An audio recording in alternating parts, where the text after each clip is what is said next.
not getting called on for the Olympic roster there, how did that make you feel, and are you carrying any of those? Number one. Sorry, right off the bat.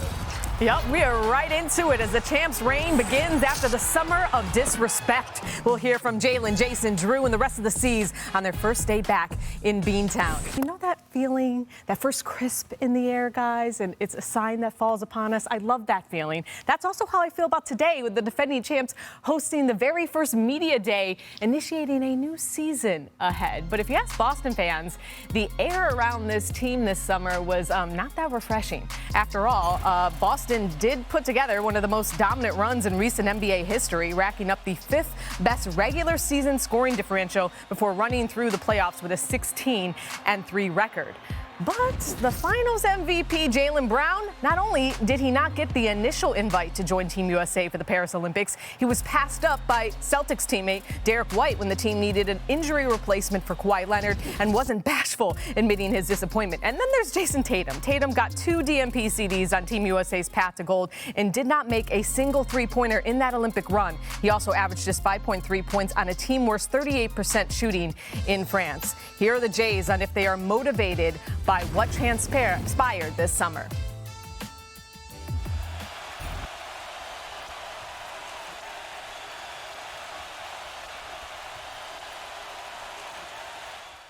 I'm curious what you learned from your experience at the Olympics this summer. That's a broad question. You want to be more specific? Is it something you're going to draw motivation from, I guess? Want to address I didn't play in 2 of those games? That's what you mean?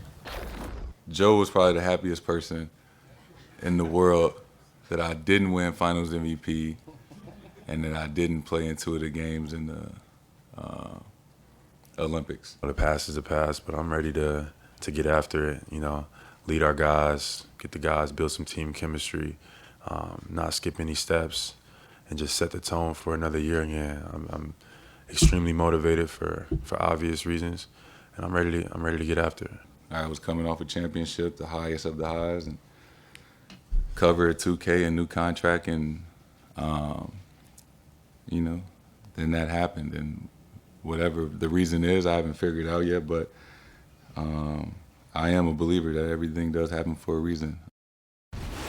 All right, so Jaylen Brown says he's motivated for obvious reasons. Tatum highlighted how he's going to use this summer as motivation as well. But Zach, what do you think about the champs, especially their 2 stars, having chips on their shoulder, coming off a championship?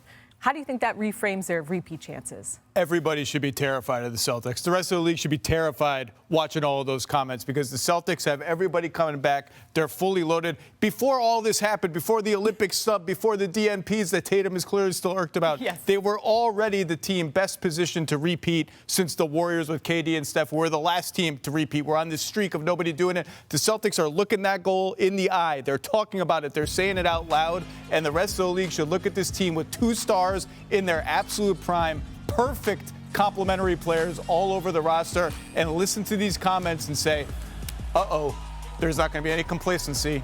There's not going to be any satisfaction. This team wants history, and they're ready to chase it. Typically with an NBA championship team like the one Perk was on that was partying hard in Vegas, I remember that, Perk, you got to worry about them being too tan and having champagne still on their breath and being out of shape coming into camp. No, these guys aren't. You got 2 guys that are obviously super motivated. And I can't remember an NBA championship team that had a bigger chip on their shoulder than this one. One may argue the 19 Raptors or the bubble Lakers because people were hating on them.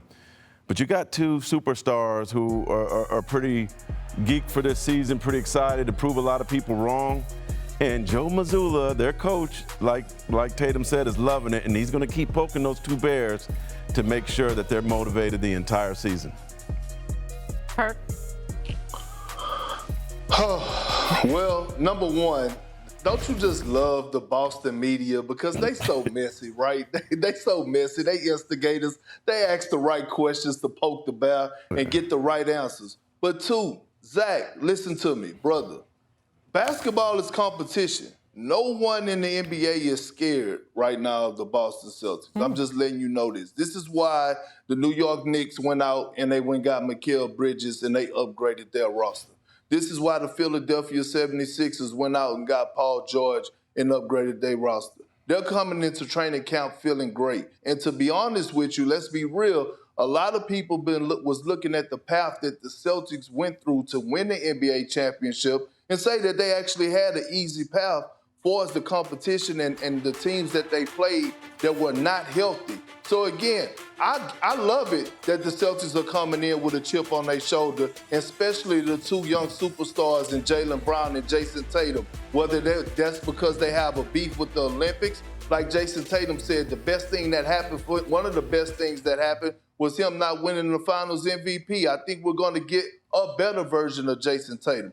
But at the end of the day, teams did stack up in the rest of the league, and especially in the Eastern Conference, to go look the Celtics eye to eye, and they're going to do that this season. It's a reason that we're on this streak right now where teams haven't repeated. It's hard. Teams are getting better every single offseason. Absolutely. I mean, look, you alluded to it about the partying in Vegas for your 2008 team. But Perk, I mean, you've been in the Celtics shoes trying to repeat. So what's the approach you need if you're the Celtics team coming out of the gate? Because you're saying that teams aren't scared of them.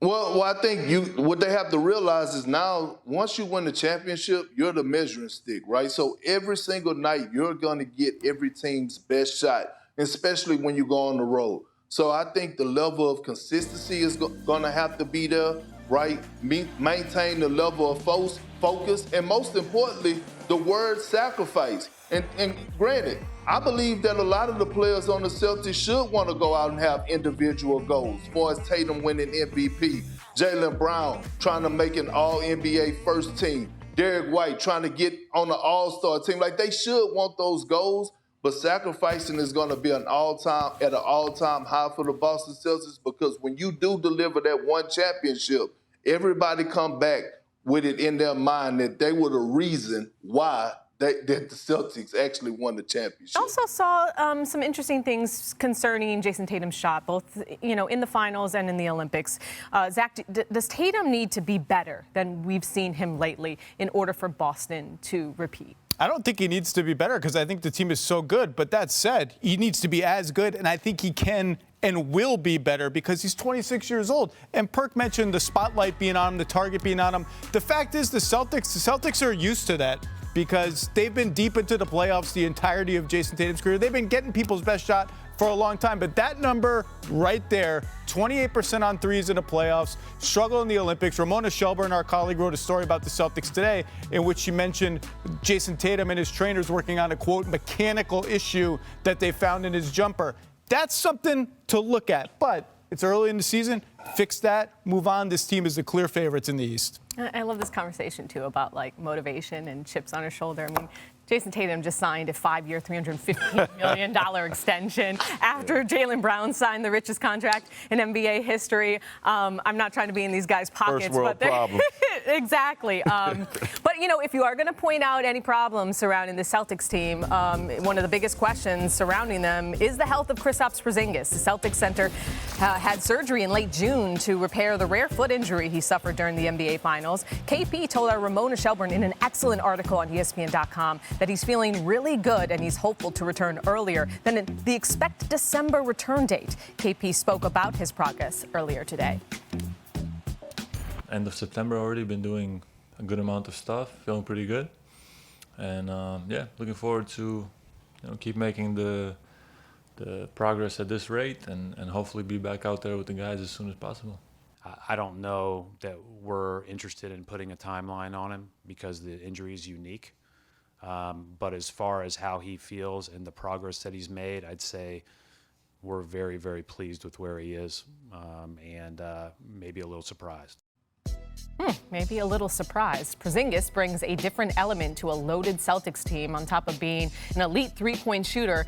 Last regular season, he was the most effective defender in the NBA, contesting shots in the paint, holding opponents to 44% shooting in that area. And on the other end, he was the most efficient post-up player in the last 10 seasons. And we all know how important Kristaps is to this team and the rest of the conference, loaded up this summer. So, Zach, how quickly should Boston need Porzingis back on the floor? They should take their time. 21-4 without him last year. They can win plenty of regular season games. He's the ceiling raiser. He's the one that turns them from a great team to a, oh my God, how are we going to beat this team?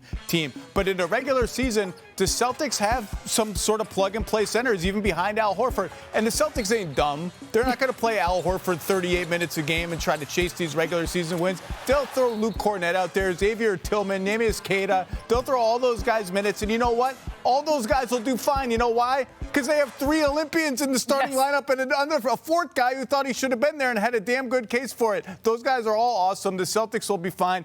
Their biggest challenge is all the teams around them. These internal things, Celtics are fine. Yeah, and the top 11 players in minutes per game are all returning. Like you said, they know. Seems good. That seems like a nice thing. They know how they're working. Al Horford's old now, though. Yes, he's 38. He's old, but like Zach said, right. They're not dumb. They'll know how to use him. As I mentioned, make sure to check out Ramona Shelburne's article, Why the Boston Celtics Championship Honeymoon Lasted 12 Days on ESPN.com. Fantastic read.